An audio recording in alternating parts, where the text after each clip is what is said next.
Oke, kembali lagi dengan saya Bang Pas. Pekerjaan saya masih sama sebagai pengacara atau advokat.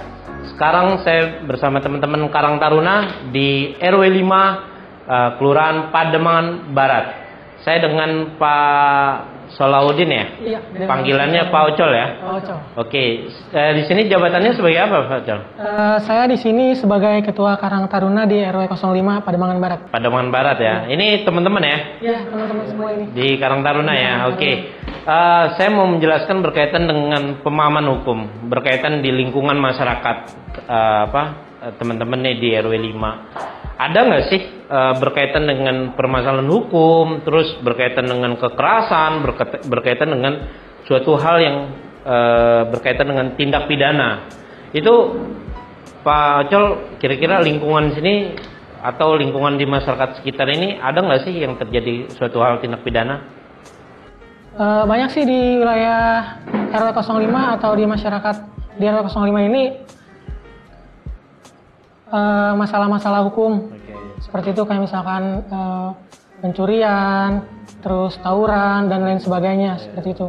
Jadi kayak sekelompok orang gitu melakukan kekerasan kepada orang gitu ya. Misalkan kayak tawuran gitu, orang di pinggir jalan digebugin gitu ya. Itu kan tanpa sebab ya. Benar ya?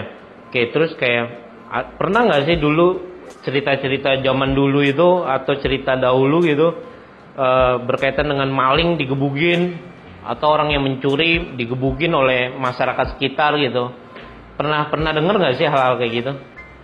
Ya, memang ada sih di beberapa masyarakat ketika ada seseorang yang mencuri itu langsung main hakim sendiri. Kayak misalkan digebugin atau bahkan ada yang sampai dibakar sampai meninggal mungkin ya. Oke. Berarti kayak gitu ya? Iya. Jadi terus berkaitan dengan di lapangan ya, itu banyak banget kejadian kayak main hakim sendiri ya, main hakim sendiri. Jadi poinnya kalau main hakim sendiri sesuai dengan aturan undang-undang dan aturan hukum itu dilarang oleh undang-undang. Kenapa? Karena setiap orang itu mempunyai hak dan kewajiban mereka untuk menjawab apa yang ditanyakan. Bukan dipukul, bukan dijenggut atau dianiaya atau dibunuh gitu. Itu nggak boleh. Mereka pada dasarnya manusia itu mereka jahat, tapi mereka punya hak untuk menjadi orang yang baik ya. Ngerti ya? Orang baik pun mereka juga akan ke arah yang nggak baik pada saat lingkungannya nggak baik. Kayak gitu. Jadi kita harus pikirkan. Jadi maling itu atau orang yang melakukan tindak pidana, mereka punya hak juga untuk hidup di berkelanjutan. Kalau misalkan dia dipotong nih tangannya nih, sama ada salah satu warga lah atau warga gitu, bukan di daerah sini, misalkan di daerah lain gitu, empatnya dipotong gitu, tangannya dianiaya lah, akhirnya dia di penjara tetap nih, akhirnya keluar penjara dia nggak punya nih, padahal dia udah tobat di dalam penjara karena lapas itu mereka memberikan pelatihan gitu, itu kan jadi bahaya ya. Maksudnya kasihan gitu, mereka mempunyai hak sebagai warga negara untuk hidup juga, untuk menjadi orang baik juga ke depannya. Sepakat ya? Bahwa kita setiap manusia mempunyai hak dan kewajiban untuk hidup dan menyuarakan suatu pendapat. Oke, kira-kira mengerti ya? Soalnya sesuai dengan pasal 170 gitu, itu kalian misalkan mukul orang, dalam kitab undang-undang hukum pidana ya, mukul orang atau mengeroyok orang itu kurang lebih hukumannya itu 7 tahun. Sampai orang itu luka, berdarah, pecah, geger otak gitu. Itu bisa sampai 7 tahun hukumannya. Padahal dia yang bersalah gitu. Secara dia ngambil barang orang, dia mencuri, dia melakukan tindak pidana yang lain gitu. Jadi ini harus menjadi pemahaman hukum kepada masyarakat bahwa masyarakat harus paham juga. Selama ini nggak paham kan, kalau maling itu digebugin aja gitu ya. Itu salah. Kenapa? Karena sesuai dengan aturan hukum, jika kalian di dalam undang-undang ya, jika kalian mengetahui ada suatu tindak pidana, alangkah baiknya kalian lapor ke pihak yang berwajib, misalkan ke kepolisian. Nah, itu laporkan ke kepolisiannya. Supaya apa? Supaya polisi yang melakukan penindakan sebagai orang yang ditugaskan oleh negara untuk membantu masyarakat. Oke, paham ya? Oke, ada pertanyaan berkaitan dengan apa pemahaman hukum kepada masyarakat? Ya sebenarnya sih kalau dari saya pribadi sih bukan pertanyaan ya Bang, tapi pernyataan ya. Amat sangat disayangkan di masyarakat ini masih ada bahasa ilmiahnya itu agent writing. Jadi agent writing itu adalah suatu tindakan dari individual atau kelompok yang tidak sesuai dengan jalur hukum. Jadi ketika ada maling langsung dihakimi seperti itu. Dan yang saya pernah baca juga menurut Donald Black itu adalah suatu tanda hukum yang tidak berjalan. Dalam artian masyarakat malah yang menghakimi yang mencuri tersebut bukan sesuai dengan jalur hukum. Seperti itu Bang. Kalau pertanyaan dari saya. Itu pengetahuan hukum yang sangat bagus dan sangat benar-benar diterapkan di masyarakatnya. Mudah-mudahan teman-teman ini selalu memberikan pemahaman hukum kepada masyarakat yang lainnya. Gitu. Kira-kira dari Pak Salahuddin ini kan sudah memberikan pernyataannya ya berkaitan dengan ilmu yang beliau sudah jelaskan dan ilmu yang dia dapat gitu. Langkah ke depannya berarti kan teman-teman ada nggak sih pengalaman pribadi gitu lagi di lingkungannya atau pengalaman pribadi sendiri? Ada nggak sih kira-kira misalkan berkaitan dengan maling, berkaitan dengan kakak kelas atau orang senior atau apa gitu melakukan kekerasan jenggut pala gitu ya, mukul kita atau berkaitan dengan hal-hal kekerasan gitu. Ada nggak sih? Oke. Saya ceritanya saya yoga. Saya dari anggota Karang Taruna RW 05. Iya. Kan di suatu malam ceritanya ada yang maling motor nih. Iya. Ngelihat nih, yoga ngelihat ya. Jadi ngelihat orang lagi melakukan tindak pidana nih, maling motor ya. Oke. Saya melihat di jendela nih. Iya. Sedang melakukan itu tuh. Apa? Iya, oke. Saya keluar nih, saya teriakin maling. Oke. Ada nongol nih banyak. Mungkin tuh. Wah. Nah, saya menurut hukum nih, saya gimana kenanya tuh? Karena saya kan yang udah Oke, ini sangat bagus dan inspiratif untuk memberikan pemahaman hukum ya. Jadi kalau kata yoga, saya ngelihat maling nih, terus saya teriak nih maling nih kan, maling gitu. Terus warga datang, akhirnya dipukulin gitu. Itu masuk nggak sih dalam kategori pidana gitu ya?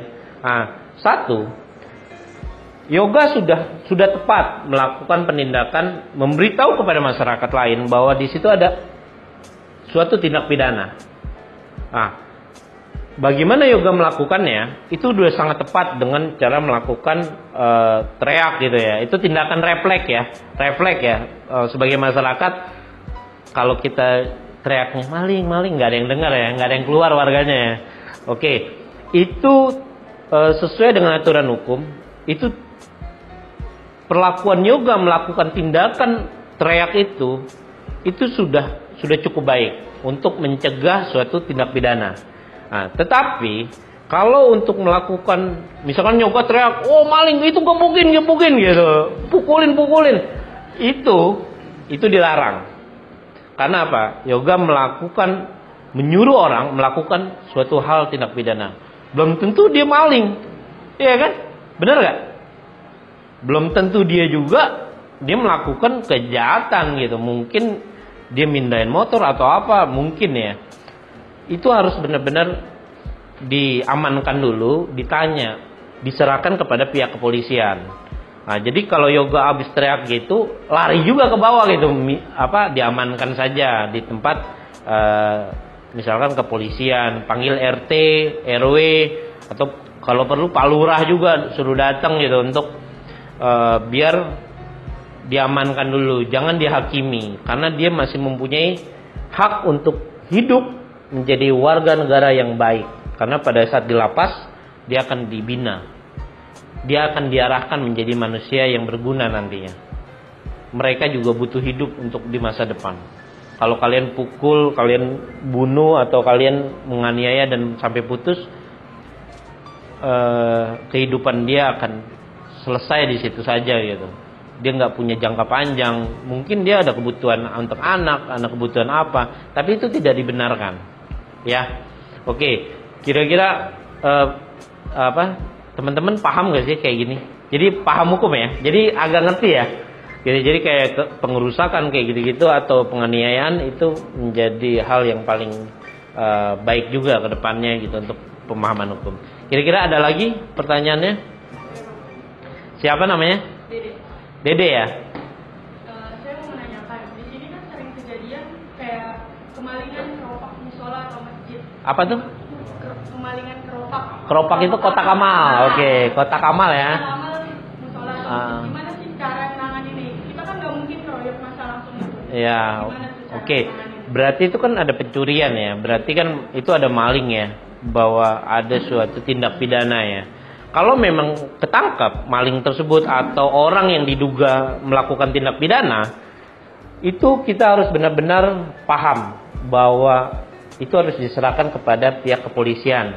Misalkan ke daerah polsek sini. Polsek ini polsek apa? Polsek Pademangan. Pademangan ya. Arahkan maling tersebut ke Polsek Pademangan.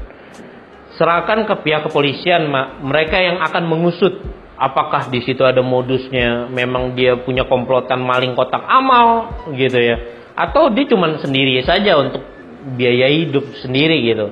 Jadi saran saya sebagai orang yang mengerti hukum, jika tertangkap maling kotak amal itu, alangkah baiknya diserahkan kepada pihak kepolisian. Tugas warga mengamankan saja supaya orang ini tidak kabur dan tidak menghilangkan barang bukti dan yang lain gitu. Kalian sebagai masyarakat mempunyai hak secara di mata hukum. Kenapa? Karena mereka sebagai warga negara juga harus peduli dengan lingkungannya, dengan bergotong royong untuk melakukan siskamling ya. Ada siskamling dan ada kegiatan-kegiatan yang berkaitan dengan membantu keamanan di lingkungan ya. Oke, jika ada terjadi tindak pidana, silakan laporkan kepada pihak yang berwajib. Pak, saya ini ada orang maling kotak amal gitu. Terus saya lapor nih ke Hansip, boleh nggak? Boleh saja. Nanti Hansip laporkan ke pihak kepolisian karena biasanya saling koordinasi. Biasanya seperti itu. Mengerti? Paham ya? Ada pertanyaan lagi? Ada nih, Bang Fahmi. Ya. Pertanyaan saya nih. Dengan siapa? Dengan saya Chandra dari anggota Karang Taruna RW 5 juga. Sebelumnya saya mau tanya juga nih tentang kita kayak maling gitu kan, namanya maling itu pasti di telinga kita, di telinga warga itu udah pasti benci warga atau gimana ya. Terus buat mengantisipasinya nih, yang udah itu pastinya sudah terjadi dan pasti yang namanya kepolisian pihak yang bertanggung jawab itu datang sebelum peristiwa itu terjadi. Bila mana maling itu sudah tidak ada lagi nyawanya, bertewas, barulah polisi akan datang apa telat apa gimana, sebelum warga terlanjur emosi apa gimana tuh mengantisipasi buat di lingkungan supaya tidak terjadi main hakim sendiri apa gimana tuh. Mungkin Bapak bisa jelasin dari pihak. Jadi sesuai dengan pengetahuan hukum saya bahwa yang tadi dijelaskan oleh adik kita berkaitan dengan beliau ini menjelaskan cukup baik ya. Dia jelaskan bahwa terkadang masyarakatnya sudah menghakimi duluan, terus orang malingnya ini atau yang diduga melakukan tindak pidana udah terbunuh nih, sudah meninggal lah ya. Itu bagaimana Bang Fahmi? Sesuai dengan aturan hukum, sesuai dengan apa yang dijelaskan oleh undang-undang, itu bisa dikenakan pidana orang yang melakukan penganiayaan itu. Anggaplah orang ini bonyok lah ya, udah babak belur gitu ya. Misalkan mukulin nih maling gitu, sampai bonyok dan sampai benar-benar cacat atau apa gitu, atau luka ya, itu dikenakan 7 tahun penjara bro. Itu dia benar, dia merasa dia paling benar karena dia menemukan maling itu gitu ya. Itu tetap siapapun orang yang melakukan kekerasan, menganiaya orang dengan melakukan intimidasi sendiri atau menghakimi orang, itu bisa dikenakan pidana. Nanti kalian bisa diproses, atau A ini bisa diproses sesuai dengan aturan hukum karena menganiaya orang. Apapun itu, dia maling A, dia maling sendal, dia maling apa gitu. Pokoknya berkaitan dengan maling perhiasan misalkan, tetap kita tidak boleh sebagai masyarakat menghakimi sendiri. Bagaimana solusinya? Benar ya? Bagaimana solusinya gitu ya? Solusi utama masyarakat itu harus paham dulu masalah hukum. Tugas kalian lah sebagai orang yang ditunjuk oleh masyarakat untuk membantu masyarakat memberikan pemahaman hukum kepada masyarakat. Karena kalian pun ditunjuk untuk harus mengerti undang-undang. Ya, paham ya? Jadi poinnya adalah karena Pak Solahuddin ini sebagai Ketua Karang Taruna, dia harus memberikan pemahaman hukum kepada masyarakat. Jika terjadi ada yang tadi dibilang sama adik kita ini, udah dikepung masa nih, tugas kalian lah sebagai orang yang di lingkungan ini mengamankan orang tersebut. Jadi, gitu ngaman-ngaman kena pukul gitu ya. Lu ngaman kena pukul gitu ya. Itu udah tugas mulia. Nah, jadi fungsinya kita harus memberikan pemahaman kepada masyarakat. Jadi jangan sungkan-sungkan, kita harus memberikan pemahaman-pemahaman berkaitan dengan hal itu. Gitu ya. Paham ya? Oke. Jadi sudah dapat informasinya? Sudah cukup baik ya? Oke. Jadi hal itu yang menjadi suatu yang baik ke depannya. Kira-kira ada pertanyaan lagi? Oke. Dengan Mbak siapa? Bayanti ya? Oh, PKK ya? Oke. Ibu-ibu ya biasa ya? Ibu-ibu ya? Oke. Ini berkaitan dengan maling ya. Ya. Jadi maling itu ngekos di RT sebelah. Iya. Terus tiba-tiba di RT sebelah itu, ini namanya maling kesiangan. Iya. Kejadiannya itu sekitar jam 4:30. 4:30 ya? Nah, Oke. Nah, saya saat itu sedang suapin anak saya. Tapi jalanan sih nggak begitu lama ya. Oke. Banyak anak muda yang pada nongkrong. Oke. Dia dari arah barat itu motor ngebut banget. Iya. Ngebut banget. Namanya anak saya lagi suapin jalan, saya agak ngeri. Benar. Ya, ketabrak. Wah, ini motor ngebut banget nih. Ada apa? Refleks saya langsung jangan-jangan ini maling motor. Oh iya. Nah, saya teriak tuh, maling gitu. Wah. Nah, maling yang pada nongkrong itu langsung refleks juga, ada bangku dilempar, ada macam-macam dilempar. Oke. Tuh. Terus kan saya kan anak saya ngeliat, Kena ya? kan kita masuk. Iya. Tiba-tiba maling tersebut itu pas di gang 21 itu Di beda RT ya? di timur ya. Oh, di timur ya. Oh, digiring ya? Digiring dari itu dia tuh terus ngebut-ngebutnya dia gitu. Nah, saya kan rasa takut nih. Aduh, ini bener nggak ya maling? Ini bener nggak ya maling? Agak-agak saya begitu. Iya, gitu. iya. Akhirnya begitu di gang 21 itu dia sampai mati didudukin sama warga.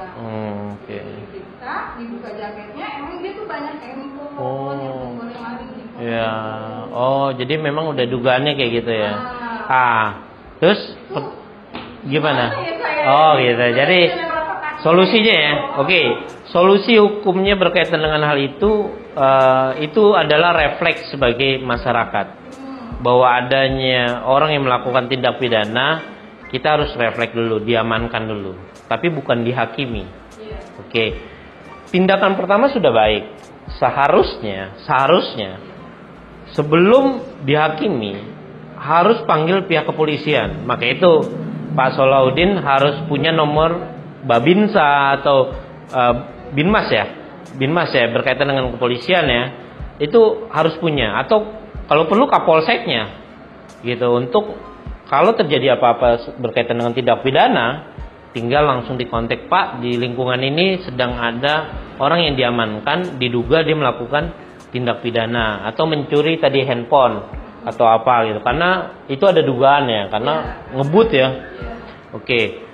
Dalam proses Memang dia maling motor. iya, jadi posisinya hukum itu tegas. Untungnya Mbak Yanti nggak bilang bahwa itu harus gebukin ya. Mbak Yanti nggak bilang itu ya. Oke, berarti secara hukumnya Mbak Yanti sudah memberikan informasi bahwa itu ada suatu tindak pidana, benar ya? Nah, itu terhindar dari masalah hukum pada saat Mbak Yanti menginformasikan, tapi dengan cara refleks tadi, maling gitu kan? Karena di ujung mungkin udah ada teriak-teriak juga ya, udah ada sepi ya, dan akhirnya keluar ya. Oke, itu terhindar dari permasalahan hukum dengan cara jangan menganjurkan orang itu melakukan penganiayaan. Oke, jadi itu udah cukup bagus untuk memberikan informasi kepada masyarakat, karena masyarakat sendiri banyak kan di luar ya, di luar rumah, di dalam rumah ya. Akhirnya pas Mbak Yanti menginformasikan dengan cara teriak refleks, akhirnya masyarakat itu ngumpul ya. Nah, pasti Mbak Yanti juga punya kekhawatiran dong bahwa saya salah nggak sih ini mereka digebukin gitu, padahal saya sudah bilang jangan digebukin gitu, misalkan gitu ya. Itu udah pasti diinformasikan secara jelas ya Mbak Yanti ya. Nah, itu saran saya ke depannya harus diamankan. Jadi jangan dihakimi atau dianiaya. Jadi untuk itu arahnya dari saya, kalau mau memberikan informasi secara refleks tadi, saran saya Mbak Yanti harus memberikan informasi bahwa itu nggak boleh dianiaya atau dihakimi sendiri. Karena itu Mbak Yanti bisa kena pidana. Gitu. Ngerti ya Mbak Yanti ya? Jadi kalau teriak nggak apa-apa, nginformasiin kan nggak mungkin. Wih Bu, ada maling gitu kan, nggak mungkin ya. Karena kita gini loh. Itu refleks ya. Kita udah bilangin, jangan digebukin, mendingan bawa ke polisi aja. Ya. Cuman kadang-kadang masyarakat ini nafsu. Ya. Karena udah sering kali kejadian tuh motor hilang, Ya. handphone hilang gitu. Benar. Aduh, saya mau ngomong apa ya? Oke. Kita udah ngomong kayak gitu udah, tapi Ya. namanya masyarakat kan lebih banyak Ya. Iya. Itu udah bagus Mbak Yanti sudah menginformasikan bahwa tidak melakukan kejahatan, ya, pemukulan gitu dan lain-lain, atau jangan menganiaya. Itu udah himbauan udah cukup bagus. Tinggal langkah-langkah ke depan bahwa Mbak Yanti harus memberikan pemahaman hukum kepada lingkungan sekitar aja. Kayak gitu sih. Kira-kira ada pertanyaan lagi Pak Salahuddin? Sebenarnya sih pembahasannya sangat menarik ya pada pertemuan kali ini. Ada yang ingin saya tanyakan nih terkait Bang Fahmi sebagai lawyer ya.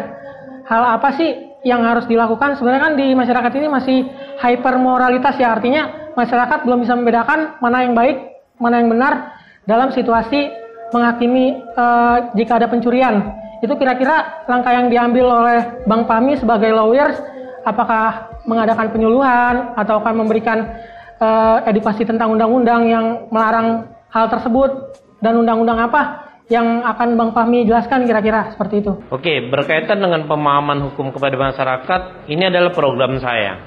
Program saya sebagai orang yang mengerti hukum. Inilah tugas saya sebagai orang yang mengerti hukum, datang ke masyarakat, melakukan sosialisasi bahwa pemahaman hukum di Indonesia ini seperti ini. Yang orang tadinya tidak mengerti, jadi lebih mengerti.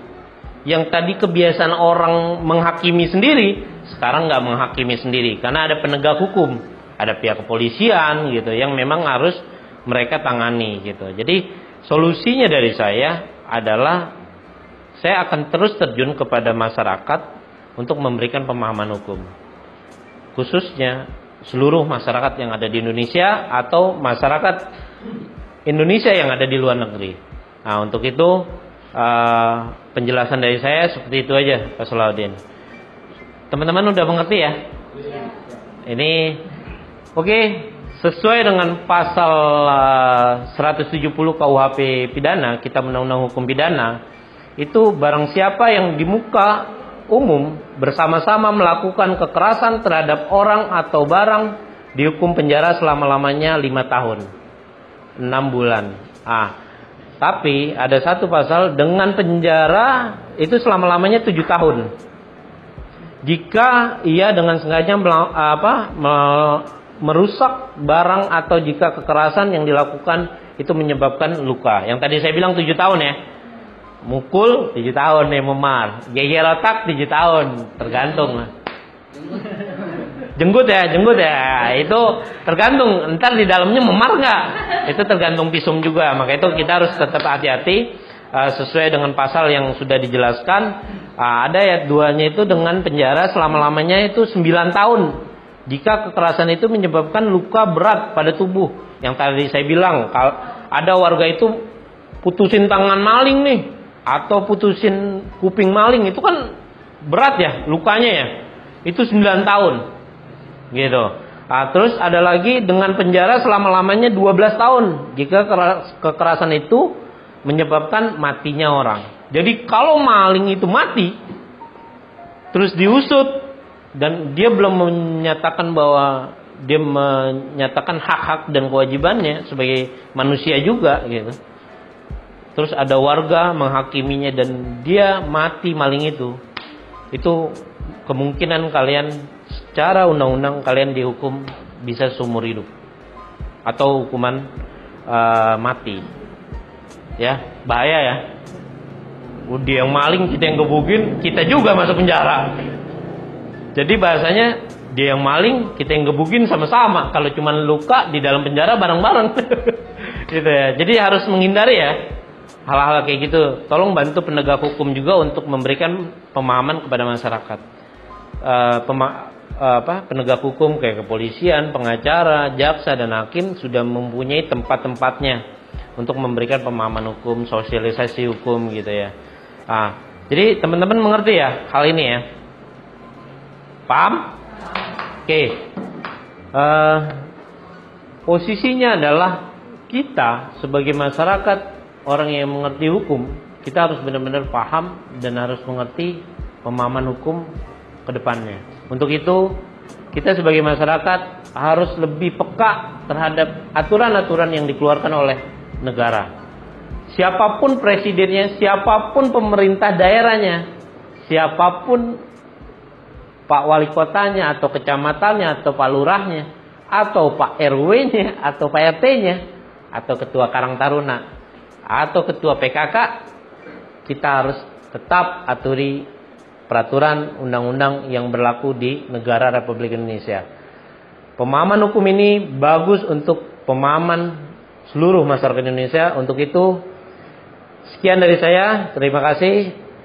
Sebelum itu, saya minta teman-teman untuk konten ini lebih bermanfaat untuk masyarakat banyak.